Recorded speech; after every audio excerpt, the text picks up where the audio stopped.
обильных дождей в Бзыбском ущелье сошло 6 селей. К примеру, на этом участке обрушилась подпорная стена. К счастью, пострадавших нет. Дирекция парка наняла спецтехнику для устранения последствий стихии. Это кадры любительской съемки. На них отчетливо видны последствия ливневых дождей.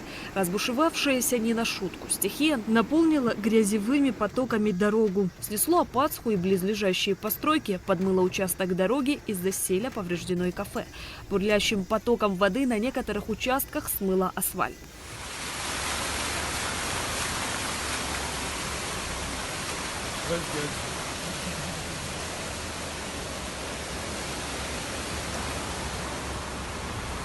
С утра 9 июля инспекторы Рицинского реликтового национального парка сообщили о том, что на территории начались ливневые дожди.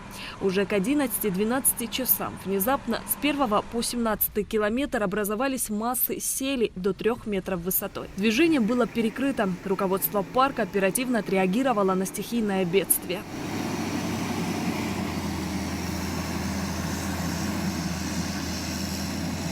Выгнали нашу спецтехнику. Часть у нас техники осталась на Аватхаре, часть, которая была здесь, которую мы оперативно задействовали. И плюс, пока мы начали чистить эту дорогу, попросили с Гудаутского ДРСУ, есть такой Гога Меладзе, о просьбе, он нам выделил 2 спецтехники, и в итоге 4 техниками мы сделали сразу коридор, выпустили всех туристов, перекрыли дорогу. И началась сразу расчистка этой дороги, чтобы успеть к сегодняшнему дню. Фактически от 17 и выше на территории, например, Кушба-Яшнинского лесничества, на Гекском, на Каменном мешке, на Рице, на Аватхаре прошел обычный дождь, который мы знаем. А до 17-го, понимаете, он просто как-то, это выбросы какие-то морские, наверное, были, что где-то, наверное, смерч поднял, и здесь это все произошло. Из-за сильного ливня вышли из берегов маленькие речушки, которые нанесли большой урон близстоящим постройкам. По словам главного лесничего Тенгиза Джиргения, к природному явлению туристы отнеслись со спокойствием и практически не паниковали. Переживать стали те туристы, у которых были маленькие дети, начали задавать вопросы, откроется дорога, не откроется. Естественно, мы все вместе с инспекторами и говорим, в течение часа все будет открыто. Когда увидели, что едет спецтехника, вы не представляете, с аплодисментами начали встречать. Да, мы сразу сделали коридор, проехали без паники, все было нормально. Но самое главное, что я говорю, что никто не пострадал, ни машины, ни туристы, ни наше местное население. В целях безопасности граждан и гостей республики и ликвидации последствий стихии 10 июля Рицинский реликтовый национальный парк был закрыт для посещения. Технические службы вели расчистку дороги. С 11 июля парк работает в обычном режиме. Да, на сегодняшний день завершаем это перед Голубым озером. Мы открыли по правой стороне дорогу вчера. По левой стороне собрали кучи, чтобы не мешать ни туристам. В общем, фактически они через час уже закончат.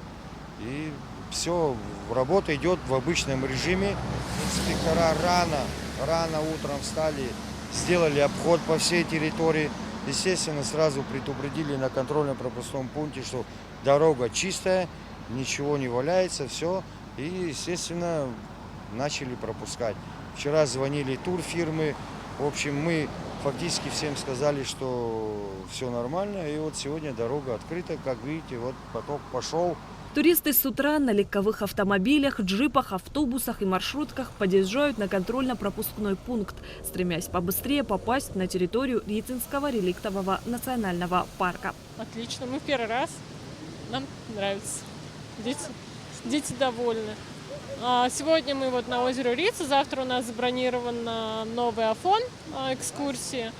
А так мы в Апсны 2 ночи пока переночевали, на 6 ночей в путевке. У нас 8 человек, родственники, мы с большой-большой компанией. Мы, получается, успели до этих дождей прилететь.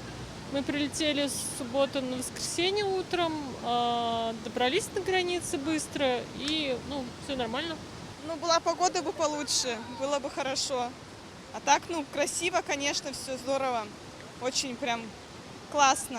Главный лесничий Тенгиз Джиргения подчеркнул, что такого масштабного бедствия здесь не наблюдали давно. Шазина Ханагу, Алексей Бухава, Абхазское телевидение.